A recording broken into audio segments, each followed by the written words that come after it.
श्रीराम समर्थ श्रीराम. भाग 64. गोविंद स्वामी आणि दयाराम स्वामी तंजावरला गेले.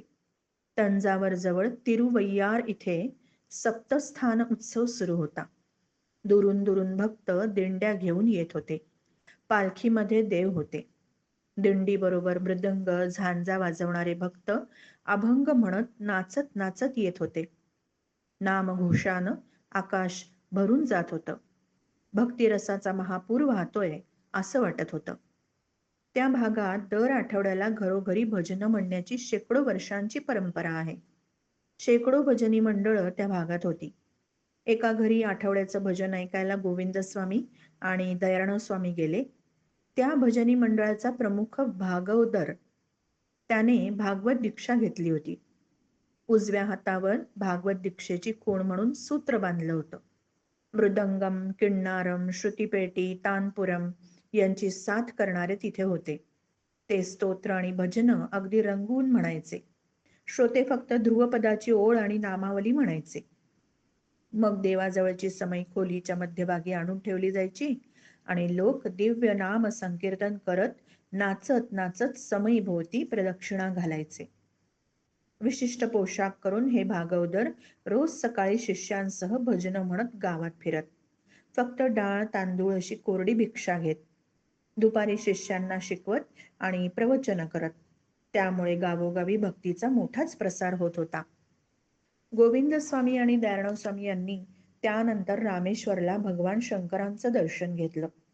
तिथून पुढे ते मदुरेला मीनाक्षीच्या मंदिरामध्ये दर्शनाला गेले. तिथल्या सहस्त्र मंडपामध्ये दोघही कलाकुसर केलेलं सुंदर नक्षीदार स्तंभ पाहत होते.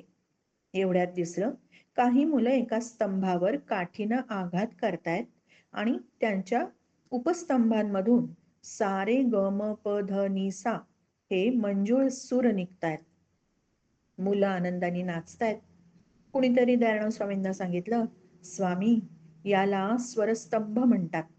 याचे 7 उपस्तंभ आहेत. उपस्तंभावर काठीने क्रमाने आघात करत गेलं की सारे गम पधनिसा असे अत्यंत मंजूळ स्वर निघतात. जगामध्ये असा स्वरस्तंभ कुठेच नसेल.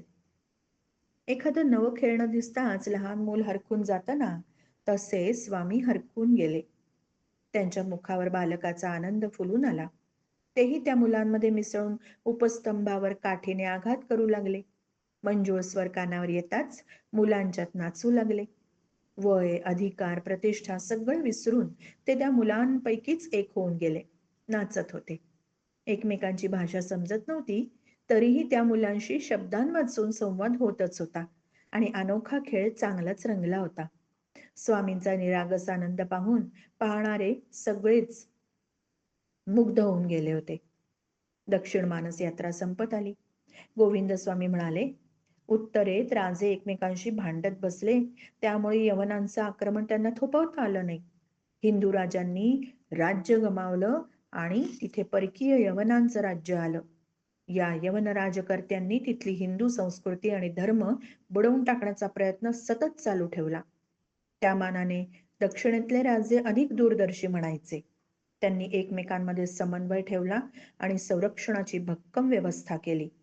त्यामुळे त्यांचं राज्यही टिकून राहिलं आणि दक्षिण भारतामध्ये हिंदू धर्म आणि संस्कृतीही टिकून राहिली. आता गोविंद स्वामी आणि दयाराम स्वामी परतीच्या वाटेला लागले होते.